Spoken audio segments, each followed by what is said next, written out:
Nos vamos inmediatamente con el presidente del Consejo Nacional Electoral. Magistrado Alexander Vega, gracias por estar con nosotros. Buenos días. Muy buenos días, Julio. Saludos a todos los miembros de la mesa y a todos los oyentes.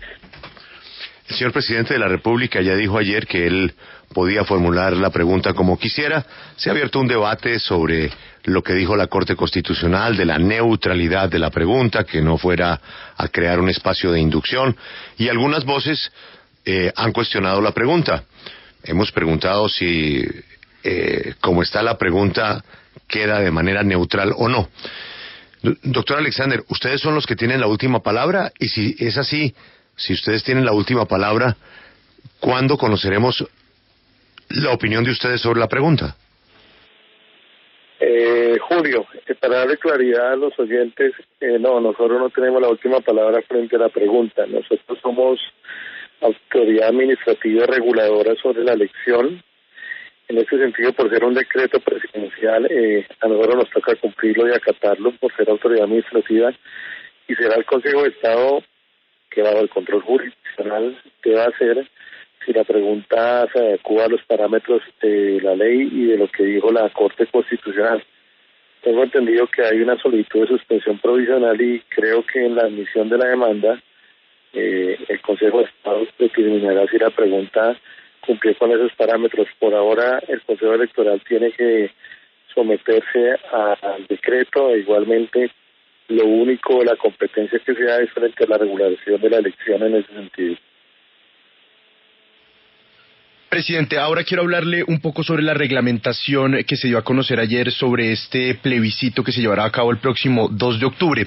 Usted planteó ustedes plantearon unos topes en la financiación que a nivel nacional serían cercanos a los 3.000 millones de pesos, pero mi pregunta es, ¿este tope es un tope definitivo o versa únicamente sobre cada uno de los comités promotores?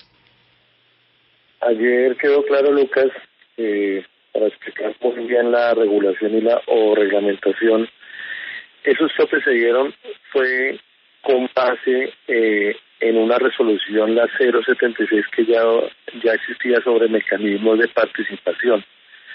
Teniendo en cuenta que el plebiscito hace parte de un mecanismo de participación, el tope que se dio para el Comité Nacional fue el mismo que hay para cualquier otro mecanismo, referendo, revocatoria de carácter nacional. Con el objetivo de evitar de que fueran elevados o disminuidos, se mantuvo lo que había preexistente, con el objetivo de dar las garantías en ese sentido. Se mantuvo el tope de 3.900 millones para comité de campaña del orden nacional. En ese orden de ideas, el Consejo Electoral, para poder hacer un control sobre el tema de los gastos y los topes, la financiación privada que pueda tomar cada comité de campaña, se distribuyeron por unas circunscripciones, comités nacionales, departamentales y municipales. Igualmente, el objetivo de esto fue que cualquier ciudadano pudiese conformar un comité de campaña y no hubiese una sola campaña.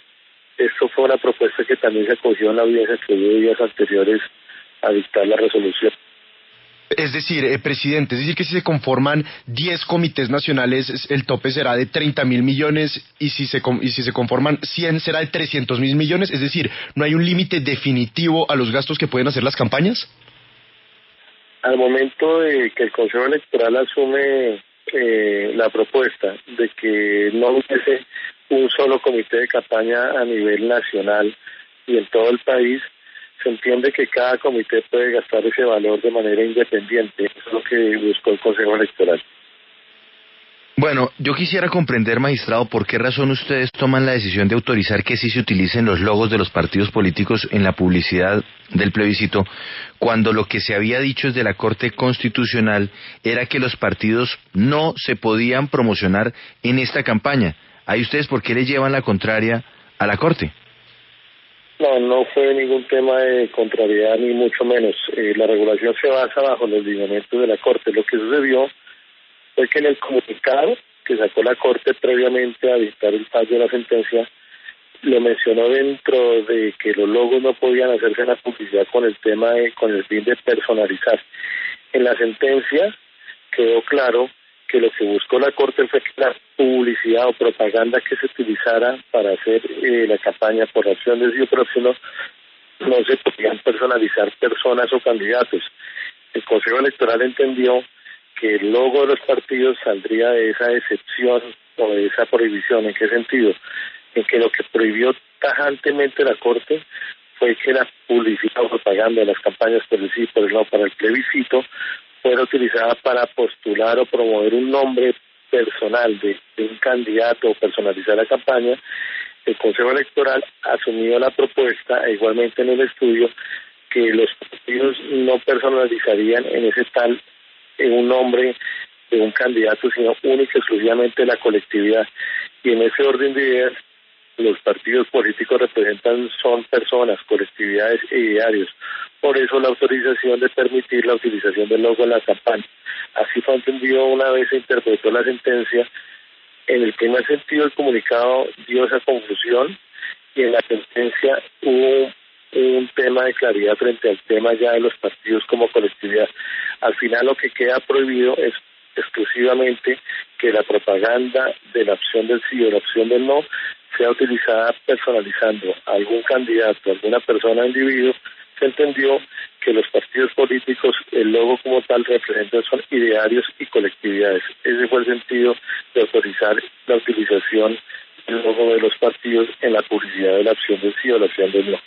Magistrado, otro tema polémico en estos días ha sido las encuestas. ¿Cómo queda esto en la reglamentación? Bueno, tenemos claro que hay una autorregulación, la ley habla así, entre las firmas encuestadoras y el Consejo Nacional Electoral. Hoy en día hay una resolución de carácter general que es la que se ha venido aplicando y es la que se viene tratando la modificación entre las firmas encuestadoras y el Consejo Electoral. Teniendo en cuenta que el plebiscito va a ser una elección de carácter especial, se incluyó un capítulo en la resolución en donde prácticamente se aplica la misma resolución general, la que hay actualmente, es el deber de publicar la ficha por parte del medio de comunicación que la solicita, enviarla al día posterior, y se agregó para el plebiscito exclusivamente otra reglamentación especial que fue basada en el pacto de autorregulación y fue lo siguiente, fue mantener que la ficha o la encuesta debe ser dada sobre 1,000 personas, que eso fue lo que se pactó, pero para que se cumpla, igualmente se incluyó que debe enviarse la copia del contrato, certificación del pago de la firma, con el objetivo de hacer el control de quién pagó la encuesta, y ese capítulo va especialmente es para la elección. Entonces se mantienen los de la resolución general, más el requisito de las 1,000 personas que debe aplicarse por parte de las encuestadoras, y los diarios o los medios de comunicación al momento de publicar deben verificar ese requisito, y se puso una veda del día martes anterior a la elección, va a ser el último día para hacer encuestas o para publicarlas. Ese fue un capítulo especial que se destinó dadas las circunstancias que se dan para la elección. Presidente, ustedes en esta reglamentación permitieron que los colombianos donen a las campañas vía medios electrónicos y mensajes de texto. ¿Cómo van a hacer ustedes para controlar lo que implicaría cientos de miles o millones de potenciales donantes? Lo que se entiende es que el control que hace el Consejo Electoral es del reporte diario y del reporte final que hagan las campañas. No es que lo hubiéramos autorizado, eso ya estaba en la ley. Lo que hicimos, porque sabemos que este mecanismo de donación se va a dar, y este tema siempre pasaba casi irreportable, lo que buscamos es que a través de la resolución, tanto las campañas como las entidades bancarias nos puedan enviar el nombre del donante, el aplicativo o la plataforma que se use para hacer la donación, tienen que tener incluida la persona que la dona, la cuenta de la que se dona, el valor por que se dona y la identificación. Esto con el objetivo de que sea reportado inmediatamente. Entonces pueden ser miles, pero lo importante es que van a estar identificados las personas que van a donar. Magistrado, quisiera preguntarle sobre un derecho de petición que llegó a su despacho el martes sobre la edad de retiro forzoso del magistrado Luis Bernardo Franco, quien firma también esta resolución. El magistrado, si ya cumplió la edad de retiro forzoso el pasado 23 de agosto, según lo que dice el derecho de petición, ¿sí podía firmar esta resolución que reglamenta todo el plebiscito?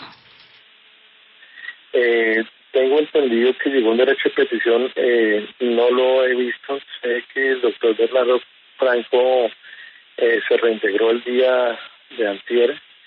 Él sigue ejerciendo como magistrado y como presidente no soy nominador frente al cargo de él.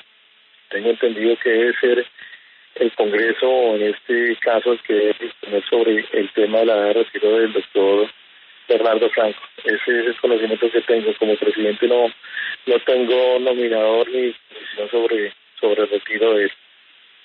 Magistrado, ha sido usted muy amable. Gracias por atendernos y mucha suerte en el proceso electoral. Gracias, Julio. Darle tranquilidad a ambas campañas. Esta regulación o reglamentación se construyó con base en las propuestas que dieron cada campaña, cada partido, se recogieron y lo que se buscó es que hubiese equilibrio e igualmente, sobre todo, garantías a ambas campañas.